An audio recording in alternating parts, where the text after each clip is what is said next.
আসসালামু আলাইকুম, this is Farhan Shahriar. আশা করি আপনারা সবাই ভালো আছেন এবং সুস্থ আছেন। প্রথমেই কনগ্রাচুলেশন জানাতে চাই বাংলাদেশি স্টুডেন্টদেরকে যারা অস্ট্রেলিয়াতে উচ্চশিক্ষার জন্য যেতে আগ্রহী 2026 সালে।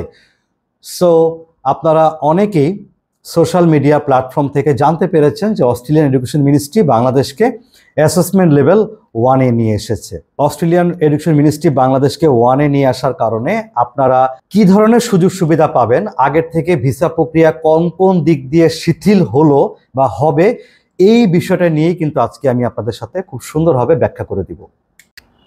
সো প্রথমেই বলে দিচ্ছি, অস্ট্রেলিয়ান এডুকেশন মিনিস্ট্রি তাদের 4টি অ্যাসেসমেন্ট লেভেল থাকে, লেভেল 1 থেকে লেভেল 4। লেভেল 1টা হচ্ছে সবচাইতে শিথিল প্রক্রিয়া ধরা হয়, তারপর ধাপে ধাপে প্রক্রিয়া জটিল আকারে ধরা হয়। মানে লেভেল 4 হচ্ছে সবচাইতে জটিল প্রক্রিয়া, আর লেভেল 1 হচ্ছে সবচাইতে শিথিল প্রক্রিয়া, সবচাইতে সহজ প্রক্রিয়া। সো লেভেল 1-এ আসাতে তো অবশ্যই আমাদের স্টুডেন্টরা অনেক দিক দিয়ে সুযোগ সুবিধা পাবে, এটা সত্যি কথা। তবে এখানে বিষয়টি হচ্ছে ইদানিংকালে সোশ্যাল মিডিয়াতে আমরা এই অ্যাসেসমেন্ট লেভেল 1-এ আসার ব্যাপারে বিভিন্ন ধরনের ভুল তথ্য দেখতে পাচ্ছি এবং স্টুডেন্টরা বিভ্রান্ত হচ্ছে, আমাদেরকে নানা ধরনের কোশ্চেন করছে, জানার চেষ্টা করছে কোনটি সঠিক কোনটি বেঠিক। এই জিনিসটা নিয়ে একটা কনফিউশন তৈরি হয়েছে। সো আমি আজকে এই কনফিউশনটা একেবারেই দূর করে দেওয়ার চেষ্টা করব। আপনারা এই ভিডিওটা দেখার চেষ্টা করবেন, পুরোটা আপনারা উপকৃত হবেন এই ভিডিও থেকে। সোশ্যাল মিডিয়া থেকে যেই তথ্যগুলো পেয়ে আমরা বিভ্রান্ত হচ্ছি, সেখানে এভাবে বলা হচ্ছে যে এখন থেকে অস্ট্রেলিয়াতে আবেদন করার ক্ষেত্রে স্টুডেন্টের স্পন্সর যিনি হচ্ছেন ওনার কোনো ধরনের স্পন্সরশিপের ডকুমেন্ট লাগবে না। তার যে পেশা, জব অথবা বিজনেস, সে পেশা সংক্রান্ত কোনো সোর্স অফ ফান্ডের ডকুমেন্ট লাগবে না। এবং স্পন্সর যিনি হচ্ছেন তাদের যে একটি লিকুইড অ্যামাউন্ট ব্যাংকে দেখাতে হয়, একটা এফডিআর বা একটা সেভিংস, একটা বিগ অ্যামাউন্ট শো করতে হয় স্পন্সরের, ওই অ্যামাউন্টটাও নাকি এখন থেকে লাগবে না। এই তথ্যটি আমি নিশ্চিতভাবে আপনাদেরকে বলে দিচ্ছি, এটি সম্পূর্ণ ভুল তথ্য। আপনারা দয়া করে বিভ্রান্ত হবেন না। অ্যাসেসমেন্ট লেভেল 1-এ আসাতে আপনারা কি কি সুবিধা পাচ্ছেন বা পাবেন, এটি আমি এখন আপনাদের ধাপে ধাপে জিনিসটি ব্যাখ্যা করে দিব।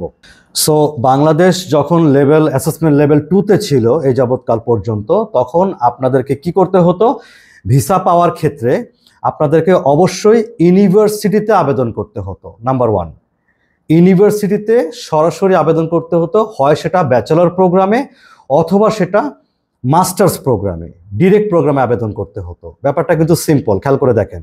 এবং সেই ক্ষেত্রে আপনাদের আইএলস লাগতো হচ্ছে ওভারঅল 6.5, নট লেস দেন 6.0। যদি এই আইএলস স্কোর আপনার থাকে তাহলে আপনি সরাসরি মেইন প্রোগ্রামে ইউনিভার্সিটি বরাবর আবেদন করে অ্যাডমিশন পেতেন। সো এখন ধরেন যাদের আইএলস 6.5 নেই, তাদের ক্ষেত্রে অপশনটা কি ছিল? তাদের ক্ষেত্রে যেটা ছিল, তারা চাইলে, আগে মাস্টার্সটা বলি তারপর ব্যাচেলরেরটা বলি। মাস্টার্সের কোনো স্টুডেন্ট যাদের আইএলস 6.0 ছিল, তাদের ক্ষেত্রে একটা অপশন ছিল যে ইউনিভার্সিটিতে ডিরেক্টলি মাস্টার্স প্রোগ্রামে না গিয়ে আপনি প্রি মাস্টার্সে অ্যাডমিশন নিতে পারবেন। মানে ডিরেক্ট মাস্টার্সের আগের 1 বছর ডিপ্লোমাটা করে দেন আপনি মেইন মাস্টার্স প্রোগ্রামে আবেদন করতে পারতেন।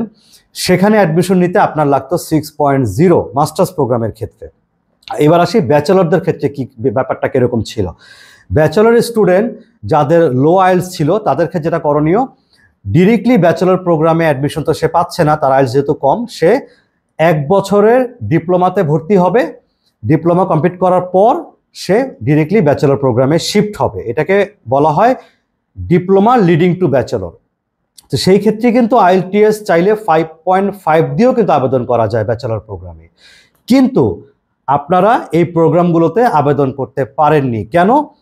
কারণ আমরাই আপনাদেরকে বলেছি যে এই অ্যাসেসমেন্ট লেভেল যখন 2-তে ছিল বাংলাদেশ, তখন আমরাই বলেছি যে এইভাবে আবেদন করলে আপনারা ভিসা পাবেন না, ভিসা পাওয়ার সম্ভাবনা কমে যাবে।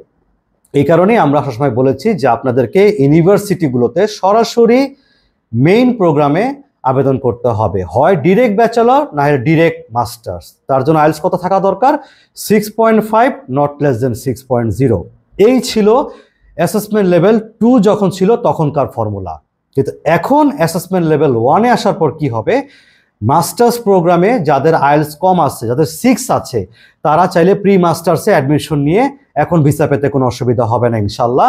এবং যারা ব্যাচেলরে আবেদন করার চিন্তা করতেছেন ইন্টারমিডিয়েট পাস করার পর, তাদের যদি আইএলস 5.5ও থাকে, তারা প্রি ব্যাচেলরে আবেদন করেও ভিসা পাওয়ার সম্ভাবনা এখন অনেক বেশি হাই, বিকজ এটা অ্যাসেসমেন্ট লেভেল 1, মানে তারা এখন ভিসা পাবেন।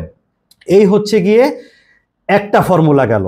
এবার আসেন অ্যাসেসমেন্ট লেভেল 1-এ আসাতে আমি আরেকটা সুযোগ সুবিধার কথা বলে দিচ্ছি বা আরেকটা ফর্মুলা বলে দিচ্ছি। আচ্ছা, অ্যাসেসমেন্ট লেভেল 1-এ আসার কারণে আরেকটা যে সুবিধা আপনারা পাবেন, ফর্মুলা নাম্বার 2, সেটা একটু ব্যাখ্যা করে দিই। সেটি হচ্ছে অস্ট্রেলিয়াতে কিন্তু ইউনিভার্সিটি আছে, ইনস্টিটিউট আছে এবং কলেজ আছে, 3টা সেক্টর আছে পড়াশোনার জন্য।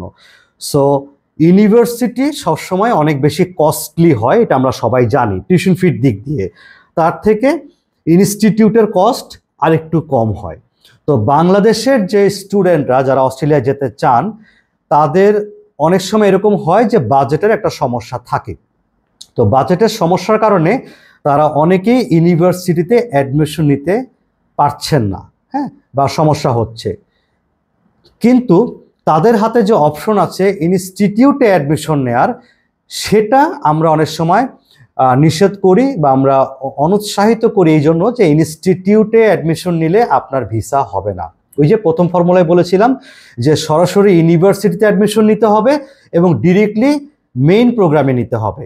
তো এই ফর্মুলাটাই কিন্তু ছিল এই অ্যাসেসমেন্ট লেভেল যখন 2-তে ছিল বাংলাদেশ। এখন যেহেতু অ্যাসেসমেন্ট লেভেল 1-এ এসেছে, সো এই হচ্ছে গুড নিউজ। আপনারা যাদের অস্ট্রেলিয়ায় যাওয়ার মতো বাজেট কম, আপনারা ইউনিভার্সিটির কস্টিং বেয়ার করতে পারছেন না, তাদের জন্য এটা অনেক বড় একটা সুবিধা। তারা এখন ইনস্টিটিউটে অ্যাডমিশন নিতে পারবেন এবং ইনস্টিটিউটে এখন ভিসা হবে, যেহেতু অ্যাসেসমেন্ট লেভেল 1-এ এসেছে।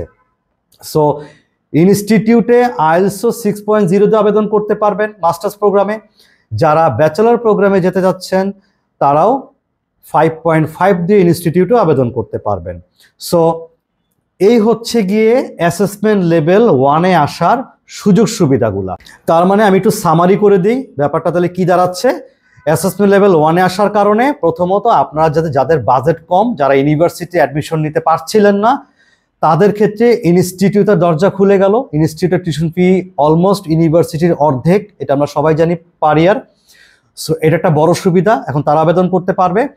আর আরেকটা বিষয় হচ্ছে যাদের আইএলস কম, মানে যারা 6.5 আইএলস স্কোর করতে পারছেন না বা পারবেন না, যাদের আইএলস মাস্টার্সে 6.0 বা যারা ব্যাচেলর প্রোগ্রাম আবেদন করবেন যাদের আইএলস 5.5, এই দুটো গ্রুপের স্টুডেন্টরা এখন অস্ট্রেলিয়াতে আবেদন করে ভিসা পাবেন ইনশাল্লাহ, যেহেতু অ্যাসেসমেন্ট লেভেল 1-এ এসেছে।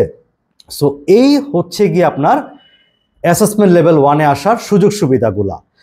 কিন্তু আমি আবারও বলে দিচ্ছি যে তথ্যগুলো আপনারা দেখতে পাচ্ছেন যে অ্যাসেসমেন্ট লেভেল 1-এ এসেছে বলে এখন আমাদের স্পন্সরশিপ যিনি হচ্ছেন ওনার কোনো সোর্স অফ ফান্ড ডকুমেন্ট লাগবে না, স্পন্সর ডকুমেন্ট লাগবে না, এবং ব্যাংকে যে লিকুইড মানি আমরা শো করি একটা অ্যামাউন্ট, এটি লাগবে না। এটি সম্পূর্ণরূপে ভুল তথ্য। আমি একজন অস্ট্রেলিয়ান ভিসা প্রসেসর হিসেবে আমি আপনাদের সঠিক তথ্যটি দেওয়ার চেষ্টা করলাম, যাতে করে আপনারা এই ভিডিও থেকে একটা ক্লিয়ার কনসেপ্ট পান যে হ্যাঁ, আমরা অ্যাসেসমেন্ট লেভেল 1-এ আসার কারণে কি কি সুবিধা পাচ্ছি এবং এই সুবিধাগুলা কারা ভোগ করবে। অবশ্যই এটা অনেক বড় একটা সুবিধা, এটা আগে কখনোই ছিল না। এখন 5.5 যাদের আছে ব্যাচেলর প্রোগ্রামে তারা আবেদন করে ভিসা পাবেন ইনশাল্লাহ। যাদের 6.0 আছে তারাও অস্ট্রেলিয়াতে আবেদন করে ভিসা পাবেন ইনশাল্লাহ। যাদের বাজেট কম, যাদের ইউনিভার্সিটির হাই কস্ট বেয়ার করা সম্ভব হচ্ছিল না, তারা এখন ইনস্টিটিউটে আবেদন করে অনেক কম টিউশন ফি দিয়েও ভিসা আবেদন করে ভিসা পাবেন ইনশাল্লাহ। সো এই ছিল আমার আজকের ভিডিও। আশা করি সবাই উপকৃত হয়েছেন। আজকে এ পর্যন্তই। নেক্সটে আবার কোনো গুরুত্বপূর্ণ তথ্য নিয়ে আবার আসবো আপনাদের সামনে। ওকে, আল্লাহ হাফেজ, আসসালামু আলাইকুম।